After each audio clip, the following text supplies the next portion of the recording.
প্রবেশ মুখ দিয়ে, এবং প্রত্যেকেই অনুভূতি জানাচ্ছেন যে নতুন এক বাংলাদেশ উপহার দেওয়ার জন্য তারা কাজ করে যাবেন। এবং কিছুক্ষণের মধ্যেই শুরু হবে মূলত এই শপথ গ্রহণের আনুষ্ঠানিকতা। ইতিমধ্যেই এখানে বিএনপির যারা নির্বাচিত হয়েছেন তারা প্রবেশ করেছেন, এখানে প্রবেশ করেছেন অন্যান্য দল থেকে যারা নির্বাচিত হয়েছেন তারাও। অর্থাৎ উৎসুক মানুষের আমরা প্রচণ্ড ভিড় লক্ষ্য করছি সংসদ ভবনের ভেতরে, যদিও সংসদ সদস্য ছাড়া সাথে একজন শুধু অতিথি, আর কেউ প্রবেশ করতে পারছেন না। তবে প্রত্যেক সংসদ সদস্যের সঙ্গেই আমরা দেখছি একাধিক মানুষ এখানে উপস্থিত হয়েছেন, এবং যে কারণে এই সংসদ ভবন এলাকার আশপাশ পুরা লোকারণ্য হয়ে গেছে এবং তীব্র যানজটের সৃষ্টি হয়েছে। আমরা এই কারণে দেখছি অনেক নির্বাচিত সংসদ সদস্য তারাও কিন্তু পায়ে হেঁটে এই সংসদ ভবনে প্রবেশ করছেন। আমরা কথা বলছিলাম বিএনপি নবনির্বাচিত একাধিক সংসদ সদস্যদের সঙ্গে, তারা বলছেন যে জুলাই অভ্যুত্থানে ছাত্র জনতার রক্তের বিনিময়ে যে পরিবর্তিত বাংলাদেশ এদেশের মানুষ দেখেছে এবং কাঙ্ক্ষিত যে বাংলাদেশ সেটি উপহার দেওয়ার জন্য তারা নিরলসভাবে কাজ করে যাবেন। বাংলাদেশ যাতে আর পথ না হারায়, বাংলাদেশের বুকে জগদ্দল পাথর হয়ে যাতে আর কোনো স্বৈরশাসক চেপে বসতে না পারে, সেজন্য তারা কিন্তু ঐকান্তিক প্রচেষ্টা চালিয়ে যাবেন এমন তথ্য তারা বলছেন। তাদের প্রত্যয় একটাই, সেটি হচ্ছে যে একটি গণতান্ত্রিক বাংলাদেশ, যেটি গত 54 বছর ধরে মানুষ প্রত্যাশিত গণতান্ত্রিক বাংলাদেশ দেখতে পায়নি, তেমনই একটি বাংলাদেশ তারা উপহার দিতে চান। এবং আপনাকে জানিয়ে রাখি যে গত 2014 সালের যে একতরফা নির্বাচন, যেই নির্বাচনে 153 জন মানুষ সংসদ সদস্য হিসাবে বিনা ভোটে নির্বাচিত হয়েছিলেন, এবং ভোটারবিহীন সেই নির্বাচন এই দেশের মানুষ উপলক্ষ দেখেছিল। এবং শুধু বাংলাদেশের মানুষই নয়, সারা পৃথিবীর মানুষ এই নির্বাচন নিয়ে নেতিবাচক দৃষ্টিভঙ্গি পোষণ করেছিল। মানুষ অপেক্ষায় ছিল পরবর্তী নির্বাচন হবে সকল দলের অংশগ্রহণের মধ্য দিয়ে।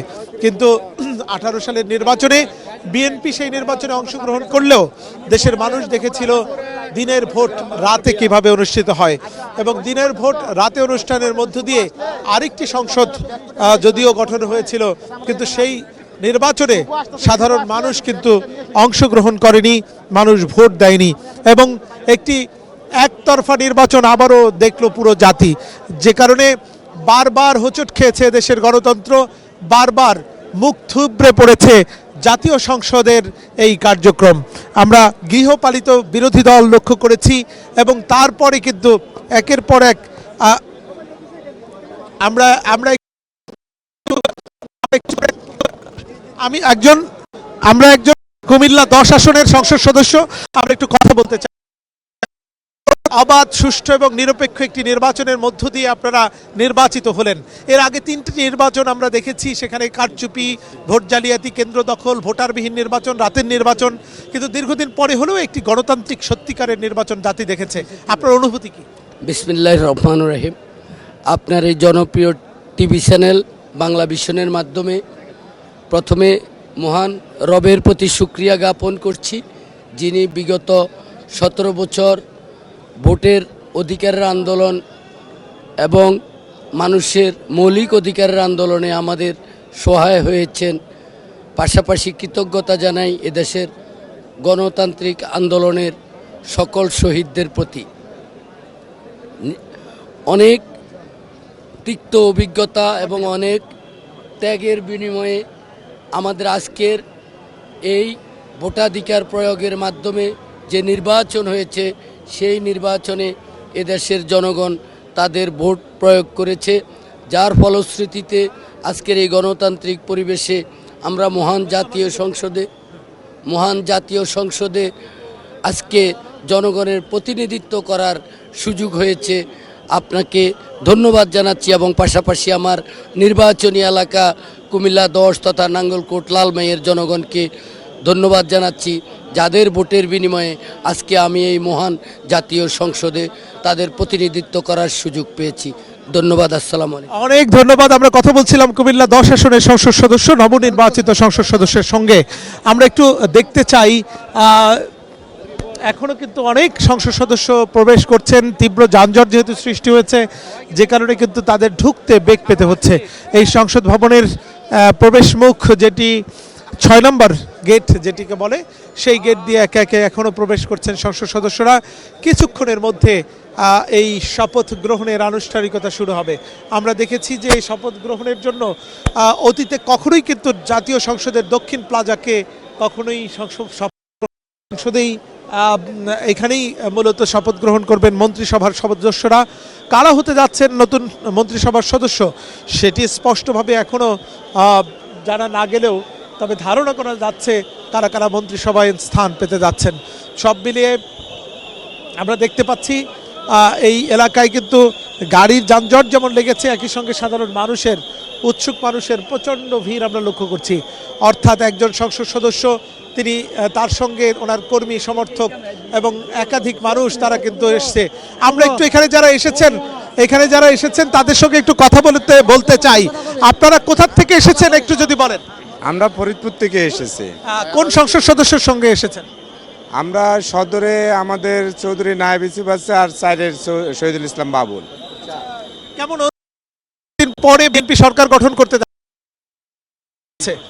আজকে আমাদের অপেক্ষার পর আজকে সেই মাইনরক্ষণ, আজকে জনগণের ভোটের দ্বারা নির্বাচিত সংসদ সদস্যরা শপথ নিচ্ছেন। আমরা দীর্ঘ 17 বছর যা উদযাপন করতে পারি নাই, আজকে আমরা সেটা উদযাপন করছি এবং জনগণের বিপুল উৎসাহ উদ্দীপনার মধ্য দিয়ে আজকে আমাদের সেই শপথ অনুষ্ঠিত হতে যাচ্ছে। অনেক ধন্যবাদ। আমরা একজন এখানকার উপস্থিত যিনি সংসদ সদস্যদের সঙ্গে এসেছেন তাদের সঙ্গে কথা বলেছিলাম। এরকম অসংখ্য মানুষ যারা হচ্ছে সংসদ সদস্যদের সঙ্গে তারা এসেছেন দীর্ঘদিন পরে। বিএনপির নেতাকর্মীরা কিন্তু জাতীয় সংসদের আশেপাশে এসেছেন।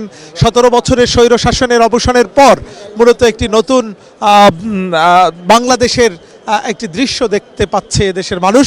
আমরা একটু গাইবান্ধার থেকে একজন এসেছেন, সংসদ সদস্যর সঙ্গে এসেছেন আপনি। আর কেমন অনুভূতি আপনার, এবং এখানে এসে কি প্রত্যাশা করছেন এই নতুন সংসদ সদস্যদের কাছে? দীর্ঘ 17 বছর পরে আমরা আসলে মহান সংসদের সামনে এসে আমরা অনেকই ভালো লাগতেছে। গাইবান্ধা জেলার যেন আসলে মানুষের ভাগ্যের উন্নয়ন করার জন্য আমাদের মোহাম্মদ শামীম কায়সার লিঙ্কন আগামীতে ভালো কাজ করতে পারে, এই আশা প্রত্যাশা নিয়ে আমরা নেতাকর্মীরা এখানে চলে আসছি। অনেক ধন্যবাদ। কথা বলছিলাম একজন সংসদ সদস্যের অনুসারী, গাইবান্ধার থেকে তিনি এসেছেন। আমরা আরও দু একজনের সঙ্গে কথা বলতে চাই, কিন্তু এখানে যেহেতু যানজট লেগে আছে, দর্শক আপনারা নিশ্চয়ই জানেন যে ত্রয়োদশ জাতীয় সংসদ নির্বাচন অনুষ্ঠিত হয়েছে 12ই ফেব্রুয়ারি। তারপরে এই আনুষ্ঠানিকভাবে সংসদ সদস্যরা শপথ গ্রহণ করতে যাচ্ছেন জাতীয় সংসদ ভবনের বিকেলে রয়েছে এই একই জায়গায় কারা কারা হচ্ছেন মন্ত্রী, সেই মন্ত্রিসভার সদস্যদের শপথ গ্রহণ সেটিও আমরা আপনাদের উদ্দেশ্যে তুলে ধরবো। তো এই ছিল বিপাশা আমার কাছে জাতীয় সংসদের দক্ষিণ প্লাজা এবং এখানে শপথ গ্রহণের সার্বিক পরিস্থিতির তথ্য।